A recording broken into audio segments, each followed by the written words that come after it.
Admiral Jake Morrison sat in the back row of the massive conference hall on Nexus Prime. The golden walls stretched high above him, covered with symbols of the Zephyrian Empire's countless victories. Around him, hundreds of alien officials filled the seats, their strange forms casting odd shadows in the bright light. Morrison was the only human in the room. He had been Earth's representative to the Empire for 3 years now, a job that mostly involved watching and listening. Today felt different, though.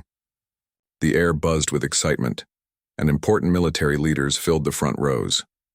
High Counselor Vex Thalan stepped onto the central platform. The tall, gray-skinned alien commanded attention wherever he went. His forearms moved with precise gestures as he began to speak. "Fellow servants of the Empire," Vex Thalan's voice boomed through the hall. "Today we discuss our next great expansion. For 2,000 years we have brought order to this galaxy. 10,000 star systems now fly our banner. Countless species have found prosperity under our rule." Morrison leaned forward slightly. He had heard similar speeches before, but something in the counselor's tone suggested this was more than routine propaganda. "Our scouts have identified a new target," Vex Thalan continued. "A small system in the outer spiral arm. The third planet shows promise. Blue skies, vast oceans, and abundant resources. The inhabitants call it Earth." Morrison's blood went cold. He kept his face blank, a skill learned from years of diplomatic training. Around him, the alien officials murmured with interest. A holographic display appeared above the platform, showing Earth in perfect detail. Morrison saw his home world rotating slowly, beautiful and vulnerable. Cities dotted the continents like tiny jewels. The sight made his chest tight. "The dominant species calls themselves humans," Vex Thalan said with obvious disdain. "They achieved faster-than-light travel only 2 centuries ago, primitive by our standards. Their largest ships barely qualify as vessels worthy of the name." Laughter rippled through the audience. Morrison wanted to stand up and shout, but he forced himself to remain still.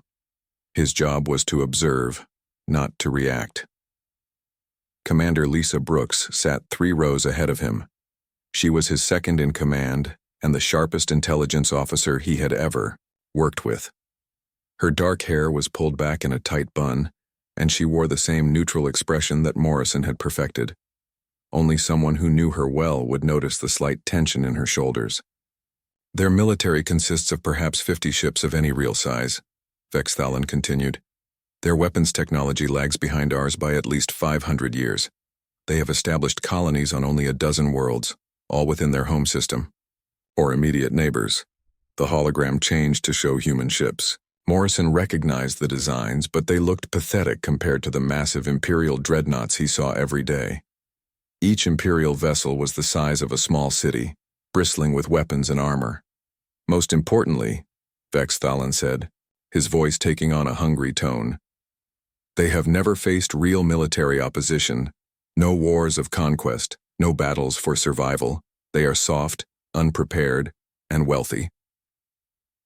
Emperor Zorian Val rose from his throne at the front of the hall.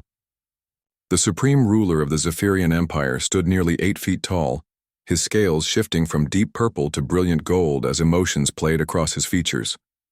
When he spoke, every being in the hall held their breath. "High Counselor Vex Thalan, what do you recommend?" "Complete integration, Your Majesty. Standard occupation protocol. A single battle group should be sufficient to secure their surrender. Their leaders will see the futility of resistance once our ships arrive in their system." Morrison had watched the Empire's standard occupation protocol before.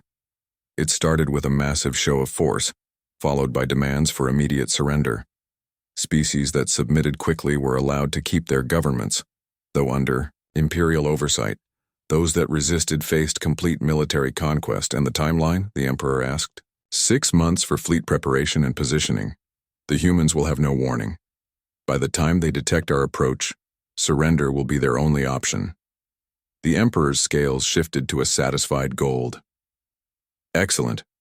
Begin preparations immediately."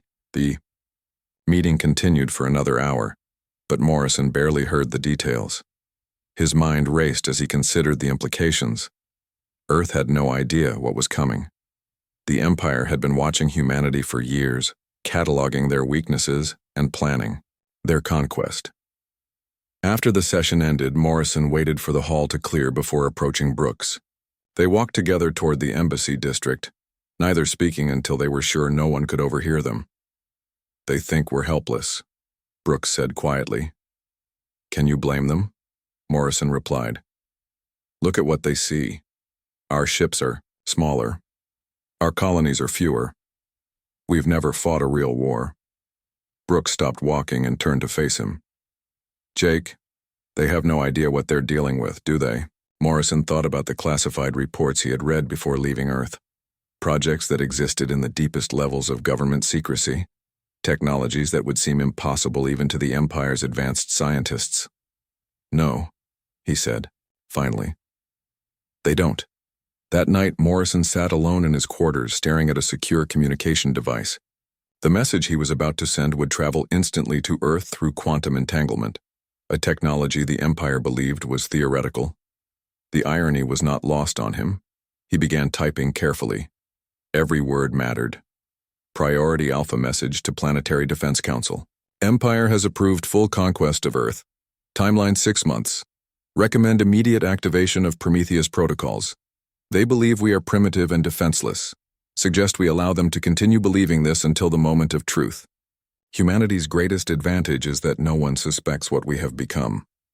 Morrison encrypted the message and sent it into the quantum void. Somewhere 50,000 light-years away, Earth's leaders would receive his warning within seconds. He looked out his window at the sprawling imperial capital. Millions of lights twinkled in the alien night, representing the heart of the galaxy's greatest military power. Soon, very soon, that power would discover that humanity had evolved far beyond what anyone imagined possible. The Empire had made their choice. Now Earth would make theirs. President Carol Stone stood at the head of the circular table deep beneath Geneva. The Global Defense Council had gathered within 6 hours of receiving Morrison's message. Around her sat the most powerful leaders on Earth, their faces grim in the blue light of the holographic displays. "Ladies and gentlemen," Stone began, her voice steady despite the weight of the moment. "We always knew this day would come. The question is whether we're ready for it." General Paul Martinez activated a wall display showing the galaxy. Red dots marked Imperial territory, spreading across 3 spiral arms like a disease. "They control 10,000 systems," he said. "Their fleets number in the millions. By every conventional measure, we should surrender now and hope for mercy." Secretary of Defense Linda Parker leaned forward. "What about unconventional measures?" Martinez smiled, grimly. "That's why we're here." The room's lights dimmed as Dr. Helen Carter stepped to the center. The chief scientist of the Quantum Weapons Division looked tired, but her eyes burned with fierce intelligence. "Project Deep Blue has been operational for 18 months, she announced. A new hologram appeared, showing what looked like empty space. Then, without warning, a massive structure materialized from nothing. It was sleek, angular, and clearly not built by human hands as the Empire knew them. "This is the Aurora," Carter explained. "One of 12 vessels built using quantum phase technology. They exist in folded space until activated. The Empire's sensors cannot detect them because they technically don't exist in normal dimensions." Council members stared at the impossible ship. It was larger than anything humanity had ever built publicly, bristling with weapons that seemed to bend light around them. "How many people know about this?" Stone asked. "Fewer than 100 across. The entire planet," Carter replied. "The construction took place in pocket dimensions. Even the workers believed they were building simulation models." General Martinez stood again. "The Aurora is just the beginning. Captain Ryan Foster, please. Step forward." A tall man in a black uniform emerged from the shadows at the room's edge. Foster moved with the quiet confidence of someone who had seen combat, though his official record showed only training missions. "Captain Foster has been testing our new fleet for 2 years, Martinez explained. "Ryan, tell them what the Defiant can do." Foster activated his own control device. The hologram shifted to show a star system under attack. Massive alien ships surrounded a smaller human vessel. "This simulation shows what the Empire expects to see," Foster said. "One human ship against a full battle group." The human ship in the simulation began to move. It flickered, vanished, and reappeared behind the enemy formation. Weapons fired, but not the plasma cannons or missile pods the Empire knew about. Instead, space itself seemed to twist around the alien ships. "Quantum disruptor technology," Foster explained as the enemy vessels simply stopped working. "We don't destroy their ships. We temporarily disconnect them from the quantum field that powers their systems. They drift helplessly until we allow them to restart." "How long have we been able to do this?" asked Defense Secretary Parker. "The first successful test was 3 years ago," Carter answered. "We've been very careful to keep it secret. Even our own military doesn't know the full extent of what we've built." Stone looked around the table. "How many ships do we actually have?" "Public fleet, 57 vessels, as the Empire calculated," Martinez said.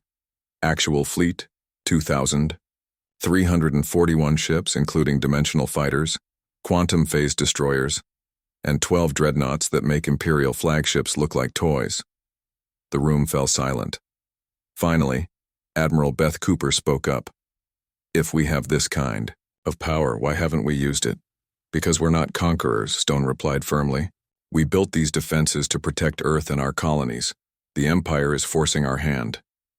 Dr. Carter touched her control pad again. This time the hologram showed Earth itself, but something was wrong. The planet flickered like a bad video signal. "This is our ultimate defensive measure," she said quietly. "Dimensional displacement. We can move Earth itself into folded space, making it impossible to find or attack. The planet continues to exist, but not in the same dimensional framework as the rest of the galaxy." "Good God," whispered Treasury Secretary Mike Rogers. "How long can we stay hidden?" "Indefinitely," Carter replied. "But that's not the plan." Stone stood again, her decision made. The Empire expects to find a weak, primitive species when they arrive. Instead, they're going to discover that humanity has evolved beyond their understanding. The question is, do we hide and let them learn about us slowly, or do we make a statement they'll never forget? General Martinez leaned back in his chair. "What kind of statement?" "The kind that ends wars before they start," Stone said. "We're going to send them a message they can't ignore. Captain Foster, how quickly can you get to Nexus Prime?" Foster checked his chronometer. "Using quantum fold drive, 4 hours, 17 minutes. Conventional space travel would take them 6 months to reach us," Stone mused. "We can be at their capital before they finish loading supplies onto their ships." The president looked around the table one final time. "I'm authorizing Operation Final Notice. Captain Foster, you'll take a single ship directly to the Imperial capital. Your mission is simple. Deliver an ultimatum that makes it clear attacking Earth would be the last mistake the Empire ever makes." Foster nodded. "What about Admiral Morrison and Commander Brooks?" "They stay in place," Stone decided. "We'll need eyes and ears inside the Imperial command structure. Besides, they're about to witness something that will change the balance of power in this galaxy forever." Dr. Carter spoke up again. "Madam President, there's one more thing you should know. Our intelligence suggests that several other species in the Empire are watching this situation closely. If we handle this correctly, we might not just save Earth. We might free half the galaxy." Stone felt the weight of history settling on her shoulders. Humanity had spent 2 centuries learning, growing, and preparing for this moment. Now it was time to show the galaxy what they had become. "Then let's make sure we handle it correctly," she said. "Captain Foster, prepare for immediate departure. The Empire is about to learn that some warnings should be taken very seriously indeed." Captain Danny Walsh checked his instruments one final time as the horizon prepared to drop out of quantum fold space. Lieutenant Amy Ross sat beside him, her fingers dancing over the communications console. Both officers wore simple black uniforms, with no visible weapons or armor. "Quantum signature stable," Ross reported. We're about to arrive at the heart of the Zephyrian Empire. Walsh nodded. The journey from Earth had taken just over 4 hours, crossing 50,000 light-years in the blink of an eye. The Empire's fastest ships would need 6 months to make the same trip. Remember, Walsh said quietly, we're not here to start a fight. We're here to prevent one. The horizon shimmered back into normal space directly above Nexus Prime. Immediately, every sensor in the Imperial system screamed. Warnings. A ship had appeared from nowhere, deep inside their most protected territory. Admiral Morrison was reviewing intelligence reports in his embassy office when alarms began wailing across the capital city. He looked out his window to see Imperial fighters launching from every platform and base. In the distance, the massive orbital defense stations were powering up their main weapons. Commander Brooks burst into his office without knocking. Jake, we have a problem. Someone just appeared in the middle of the Imperial fleet. Morrison grabbed his binoculars and looked up. High above the planet, a sleek ship hung motionless in space. It was clearly human in design, but unlike anything in Earth's public fleet records. That's impossible, Brooks whispered. How did they get past the defense grid? Morrison smiled grimly. They didn't get past it. They went around it entirely. On the bridge of the horizon, Walsh watched calmly as hundreds of Imperial ships surrounded his vessel. The largest warships in the galaxy formed a perfect sphere around his single, unarmed craft. Captain Walsh, a voice crackled over the communication system. This is Fleet Admiral Kex Norian. You have violated Imperial space. Surrender immediately or be destroyed. Walsh gestured to Ross, who opened a channel to every ship in the system. When he spoke, his voice was clear and steady. I am Captain Danny Walsh of the Earth vessel Horizon. I request an immediate audience with Emperor Zorian Val. I carry a message that affects the future of both our civilizations. Laughter echoed. Across the communication channels, Fleet Admiral Kex Norian's voice dripped with contempt. You are in no position to make requests, human. You will surrender your vessel and submit to interrogation. I'm afraid that's not going to happen, Walsh replied politely. Lieutenant, Ross, please demonstrate our sincerity. Ross touched a single control on her panel. Instantly, every Imperial ship in the system went dark. Their engines stopped, their weapons powered down. Their life support systems continued working, but everything else simply stopped functioning. The silence that followed was deafening.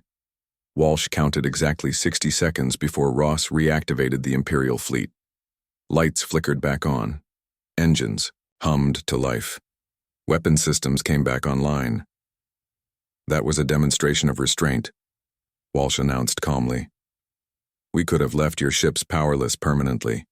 We chose not to. Now, about that audience with the Emperor. In the Imperial Palace, Emperor Zorian Val stared at the tactical displays in shock.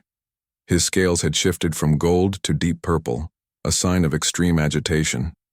Around him, his advisors whispered frantically, "How is this possible?" High Counselor, Vex Thalan demanded.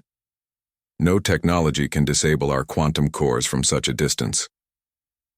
Apparently, someone forgot to tell the humans that, the Emperor said dryly. His voice carried across the throne room like a cold wind. Bring this captain, Walsh to me immediately. 20 minutes later, Walsh and Ross stood in the center of the massive throne room. They had refused an escort, walking through the palace corridors as if they owned them. Neither carried visible weapons, yet somehow the Imperial Guard seemed reluctant to get too close. Emperor Zorian Val studied the two humans carefully. They looked so ordinary, so unremarkable, yet they had just accomplished something that should have been impossible. Captain Walsh, the Emperor began, you have our attention. Speak your message. Walsh stepped forward, his hands clasped behind his back. When he spoke, his voice carried clearly through the enormous chamber. Your Majesty, I bring greetings from President Carol Stone of Earth and the Terran Defense Council. We understand that you have approved military action against our world. Your world lies in the path of imperial expansion, Vex Thalan interrupted. Resistance is futile. Walsh turned to look at the High Counselor. That's exactly the kind of thinking that brought me here. He faced the Emperor again. Your Majesty, this is Earth's final warning. Abandon all plans for our system. Any Imperial vessel that approaches within 100 light-years of Earth will be destroyed. Any world that supports military action against humanity will share the same fate. The throne room erupted in angry voices. Imperial officials shouted insults and threats. Guards reached for their weapons. Only the Emperor remained silent, his intelligent eyes fixed on Walsh. "You dare threaten the Zephyrian Empire?" Vexthalin roared. "We command 10,000 worlds. Our fleets darken the skies of entire systems." Walsh never raised his voice. "High Counselor, your fleets are impressive against conventional opposition. Unfortunately for you, humanity stopped being conventional some time ago." Emperor Zorian Val raised one scaled hand and the room fell silent. "Captain Walsh, you disabled our entire fleet with the touch of a button. Impressive. But one small demonstration does not constitute proof of your ability to threaten the Empire itself." "You're absolutely right," Walsh agreed. "Lieutenant Ross, please show His Majesty what we're really capable of." Ross activated her portable communicator. "Horizon to Earth Command. Request authorization for Demonstration Protocol 7. The response came instantly. "Authorization granted. Execute at will." Ross looked up at the Emperor. "Your Majesty, I suggest you check your long-range sensors. Pay particular attention to the Kepler-7 system." Confused technicians activated the palace's sensor array. The main display showed the Kepler-7 system, home to 3 billion Imperial citizens and a major fleet base. As they watched, the entire system simply vanished from normal space. "Where did it go?" the Emperor demanded. "Pocket dimension," Walsh explained casually. "The system still exists and everyone is perfectly safe, but it's no longer accessible through normal space travel. We can bring it back whenever we choose." The Emperor's scales shifted through several colors before settling on a pale silver. "How many systems can you relocate?" "All of them if necessary," Walsh replied. "Your Majesty, humanity doesn't want to fight the Zephyrian Empire. We don't want to conquer your worlds or rule your people. We simply want to be left alone. Unfortunately, you've made that impossible." Walsh stepped closer to the throne. "This is not a negotiation. This is a statement of fact. Any attempt to attack Earth will result in consequences your empire cannot survive. Choose wisely." The captain turned to leave, then paused. "Oh, and Your Majesty? The Kepler-7 system will be restored in exactly 1 hour. Consider it a gesture of goodwill." As Walsh and Ross walked out of the throne room, Emperor Zorian Val sat in stunned silence. For the first time in his reign, he had encountered a power greater than his own. High Admiral Keth Morian stood on the bridge of his flagship, the Eternal Conquest. Around him, the largest military force in Imperial history prepared for battle. 500 dreadnoughts stretched across space, each one capable of destroying entire planets. Never before had the Empire assembled such overwhelming power. The Admiral's scarred face showed no emotion as he reviewed the attack plans. 30 years of conquest had taught him that superior numbers always won. The humans had tricks, but tricks meant nothing against raw firepower. "Admiral," his tactical officer reported, "all battle groups are in position. We have the Earth system, surrounded from every direction." Keth Morian nodded. Emperor Zorian Val had been clear in his orders. The human demonstration at Nexus Prime was an insult that could not go unpunished. Make an example of Earth that would discourage other species from similar defiance. "Signal all ships," the Admiral commanded. "Begin final approach. Remember, we show no mercy to those who threaten the Empire." 50,000 light-years away, Commander Tony Blake watched his sensor screens from the bridge of the patrol ship Vigilant. His small fleet of 12 vessels guarded the outer edge of human space, the first line of defense against any hostile approach. "Commander?" Ensign Kate Murphy called out. "We're detecting massive quantum signatures, multiple vectors closing, on our position." Blake studied the tactical display. Red contacts appeared from every direction, more ships than he had ever seen in one place. The Imperial fleet was huge, spread across light-years of space in a perfect encirclement pattern. "Get me a count," Blake ordered. 500 capital ships, sir, plus support vessels. They're not trying to hide their approach. Blake activated his communication system. All ships, this is Commander Blake. Execute Protocol Omega. Repeat, Protocol Omega is now active. On Earth, Senator Maria Gonzalez stood in the Global Defense Council's command center. Banks of screens showed the approaching Imperial fleet from every angle.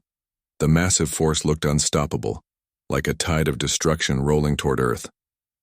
Senator, General Martinez said quietly, they've crossed the 100-light-year boundary.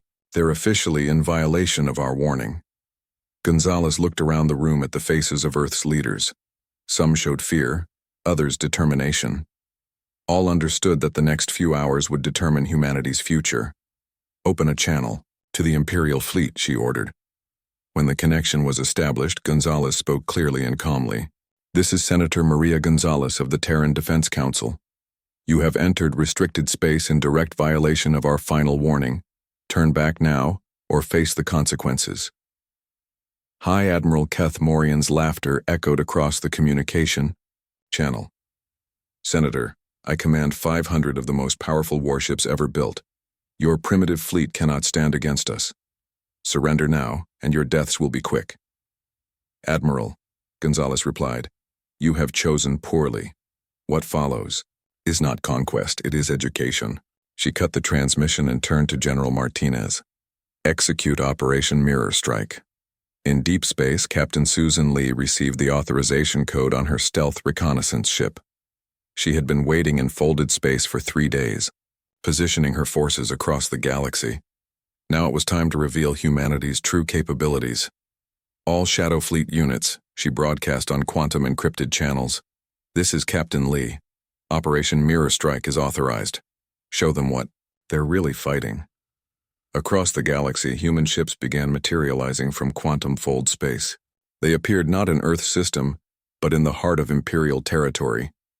Above Nexus Prime, 12 massive vessels dropped out of folded dimensions. Each one dwarfed the Empire's largest dreadnoughts. On the bridge of the Eternal Conquest, alarms began screaming.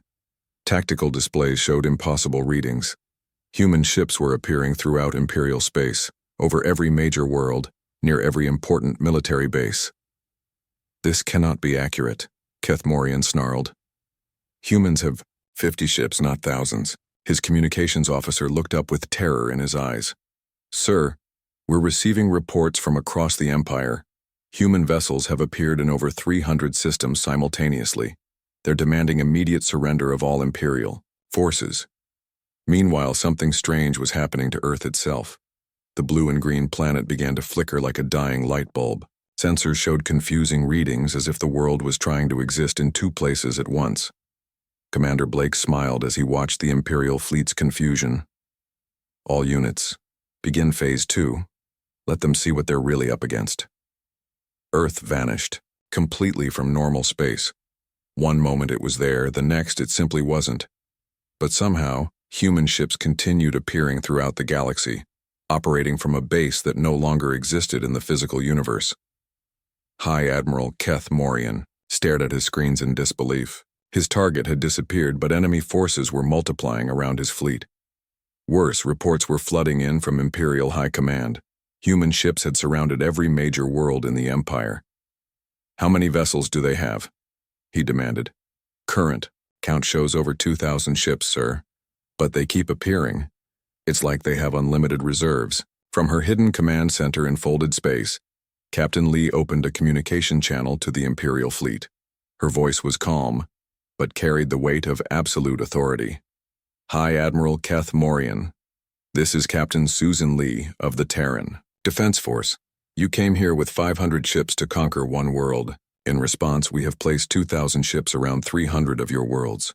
Your empire is now completely at our mercy. The Admiral's scaled hands gripped his command chair. What do you want? Simple, Lee replied. Order your fleet to withdraw beyond the Galactic Rim. Inform your Emperor that the Zephyrian Empire's age of conquest is over. Do this now, and your worlds remain unharmed. Refuse, and watch your civilization end. High Admiral Keith Morian looked at his tactical displays one final time. His mighty fleet was surrounded and outnumbered. His homeworlds were under threat. The species he had dismissed as primitive had demonstrated military capabilities beyond his wildest imagination. For the first time in his career, the great conqueror of the Zephyrian Empire prepared to order a retreat. The humans had not just defeated his fleet, they had checkmated his entire civilization in a single brilliant move. As his ships began turning away from Earth's last known position, Keth Morian realized that the galaxy would never be the same. The age of imperial dominance was ending, and humanity had barely begun to show what they could do. Emperor Zorian Val sat alone in his private chambers, staring at reports that made no sense. Half of his empire's core worlds had simply vanished from space. Not destroyed, not conquered, just gone. His military advisors insisted the worlds still existed somewhere, but they could not be reached or contacted. General Kevin Murphy stood in Earth's dimensional command center, watching holographic displays that showed the relocated Imperial worlds floating safely in pocket dimensions. Each world continued to function normally, their populations unaware that they had been moved outside normal spacetime. "Dimensional anchors are stable," reported his chief technician. "All relocated systems are secure and maintaining normal operations." Murphy nodded. The demonstration was perfect. The Empire's most important worlds were now completely under human control, yet no one had been harmed. It was the ultimate display of power combined with restraint. President Carol Stone materialized as a hologram in the center of the Imperial throne room on Nexus Prime. Behind her, the missing worlds hung in space like a backdrop of captured stars. The effect was impossible, terrifying, and beautiful all at once. "Your Majesty," Stone said calmly, "I believe we need to discuss new arrangements." Emperor Zorian Val rose from his throne, his scales shifting through colors that showed confusion, fear, and grudging respect. Around him, his advisors cowered behind pillars and furniture. None had ever seen their emperor face a power greater than his own. "President Stone," the emperor said carefully, "you have made your point. What are your terms?" Stone gestured, and the holographic display changed to show the galaxy. Red zones marked Imperial territory, while blue areas showed human-controlled space. The map made clear just how thoroughly humanity had outmaneuvered the Empire. "The terms are simple," Stone explained. "The Zephyrian Empire will withdraw all military forces beyond the Galactic Rim. You will dismantle your conquest fleets and convert them to peaceful purposes. In return, we will restore your worlds and establish trade relations that benefit both civilizations." High Counselor Vex Thalen stepped forward, his forearms shaking with rage. "You cannot expect us to abandon everything we have built. The Empire has ruled this galaxy for 2,000 years. And look what that rule has accomplished," Stone replied without emotion. "Constant war, endless suffering, civilizations destroyed. For the crime of wanting freedom. Your way has failed, Counselor. It's time to try something different." Admiral Morrison entered the throne room with Commander Brooks at his side. Both wore knowing smiles as they approached the Emperor's throne. Morrison had been humanity's hidden agent for 3 years, gathering intelligence and preparing for this moment. "Your Majesty," Morrison said formally, "allow me to properly introduce myself. Admiral Jake Morrison, Terran Intelligence Division. I've been studying your Empire's weaknesses for quite some time." The Emperor's scales darkened. "You have been spying on us." "We've been protecting ourselves," Brooks corrected. "The Empire makes enemies wherever it goes. We simply learned from their mistakes." Stone's hologram moved closer to the throne. "Your Majesty, humanity doesn't want to rule the galaxy. We want to protect it. Your Empire's approach of conquest and subjugation has created nothing but resentment and rebellion. We offer a different path." She gestured again, and the display showed several alien species, beings the Empire had conquered over the centuries. "These civilizations have been sending secret messages to Earth for months. They want our protection from Imperial forces. They're tired of living in fear." Emperor Zorian Val looked around his throne room at the faces of his advisors. Fear, uncertainty, and defeat were written clearly on every alien face. His empire's military supremacy had been shattered in a single day by a species they had dismissed as primitive. "What happens if we refuse your terms?" he asked quietly. Stone's expression remained calm, but her words carried the weight of absolute certainty. "Then, the Zephyrian Empire ends today. We will relocate every Imperial world to pocket dimensions and leave your fleets drifting empty in space. Your civilization will continue to exist, but you will never again threaten anyone." The Emperor closed his eyes and thought about his options. He could order his remaining fleets to fight, but the humans had already proven they could appear anywhere, anytime. He could try to negotiate better terms, but Stone's demonstration made clear that humanity held all the advantages. "You offered trade relations," he said finally. "What kind of trade?" "Technology, resources, knowledge," Stone replied. "The Empire has collected information from thousands of worlds. Humanity has developed new sciences that could benefit everyone. Together, we could explore beyond this galaxy, discover new frontiers, instead of fighting over old ones." General Murphy's voice echoed through the throne room from hidden speakers. "Your Majesty, we are beginning restoration of the relocated systems. The process will take 6 hours to complete. Consider this a gesture of good faith."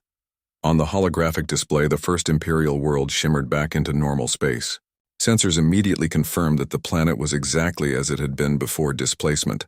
Unchanged, unharmed, but now protected by human technology. Emperor Zorian Val made his decision.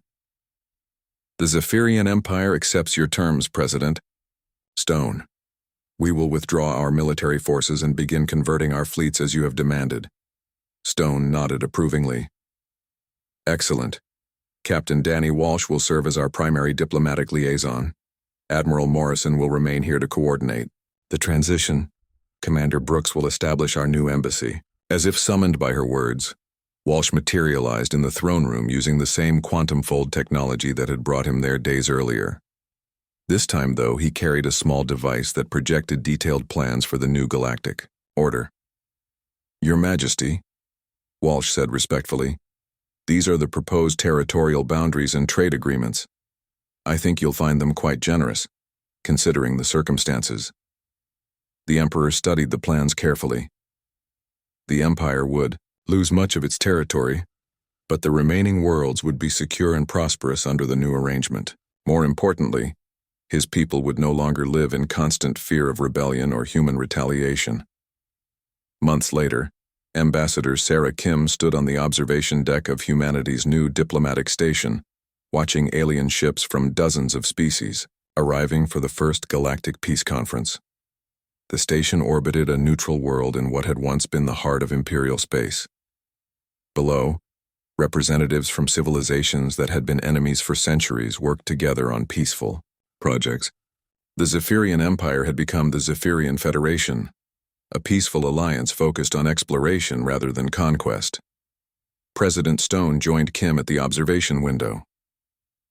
"Any regrets about how we handled things?" she asked. Kim smiled as she watched a group of former Imperial officers teaching human engineers about sustainable energy systems. "None at all, Madam President. We gave them a choice between destruction and cooperation. They chose wisely." In the distance, Earth shimmered back into normal space, no longer hidden in folded dimensions. The blue and green world was home again, protected not by hiding but by the respect and fear of potential enemies who had learned that humanity's greatest weapon was not their technology, but their wisdom in using it. The galaxy had found peace at last.